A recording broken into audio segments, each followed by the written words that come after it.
Bismillahirrahmanirrahim. Assalamualaikum warahmatullahi wabarakatuh. Pada video kali ini, insya Allah saya akan menjelaskan mengenai apa saja peninggalan-peninggalan dan juga yang dibangun pada masa kepemimpinan Sultan Banten yang kedua, yakni Sultan Maulana Yusuf. Sedikit kita menengok sejarahnya bahwa Sultan Maulana Yusuf adalah Sultan kedua Banten yang memimpin mulai tahun 1570 sampai dengan 1580. Beliau menggantikan ayahnya yaitu Sultan Maulana Hasanuddin. Baiklah, langsung saja. Yang pertama di sini ada Masjid Agung. Nah, jadi Masjid Agung ini sebenarnya sudah dibangun pada masa Sultan pertama, yaitu Sultan Maulana Hasanuddin, tepatnya pada tahun 1552 sampai dengan 1570. Namun, ketika pada masa Sultan Maulana Yusuf, masjid ini mengalami pelebaran pada area pinggir-pinggiran atau emperan-emperan, sehingga menjadi seperti ini. Ditambahkan berupa emperan di sebelah sini dan sebelah sini. Kemudian ada bagian yakni pada Keraton Surosowan. Di dalam Keraton Surosowan terdapat sebuah kolam yang bernama Kolam Raradenok. Menurut beberapa ahli dan juga para sejarawan, salah satunya adalah Bapak Mulangkara, beliau mengatakan bahwa kolam Raradenok ini digunakan oleh para permaisuri untuk mandi dan sebagainya.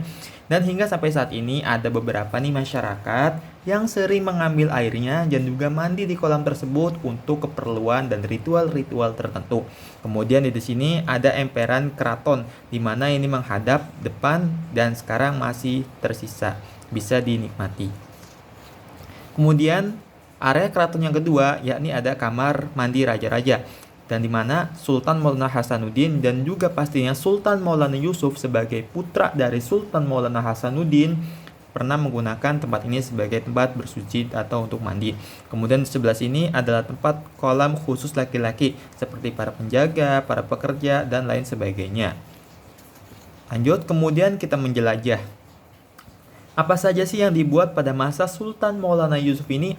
Nah, selama beliau memimpin 10 tahun nih, beliau telah membuat Danau Tasikardi. Nah, Danau Tasikardi ini dibuat untuk penampungan air yang diambil dari Sungai Cibanten yang ditampung di sini, yang kemudian airnya itu dipergunakan untuk keperluan air bersih di daerah kerajaan ataupun untuk masyarakat di sekitarnya.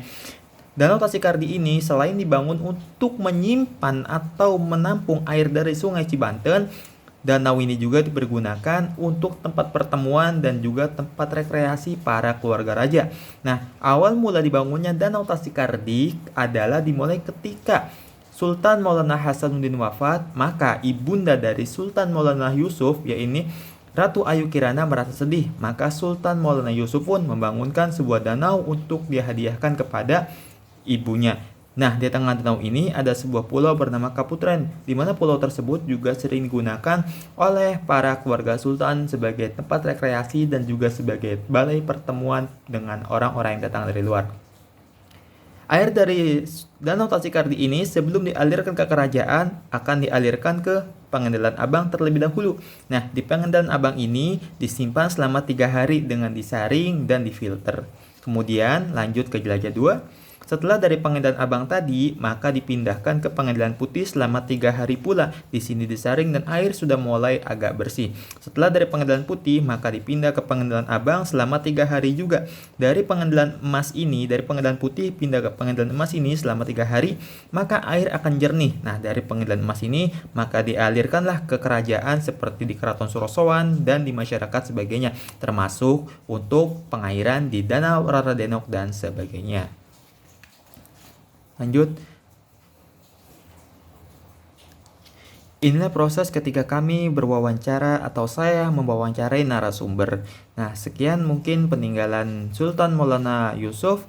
Kurang lebihnya mohon maaf. Wassalamualaikum warahmatullahi wabarakatuh.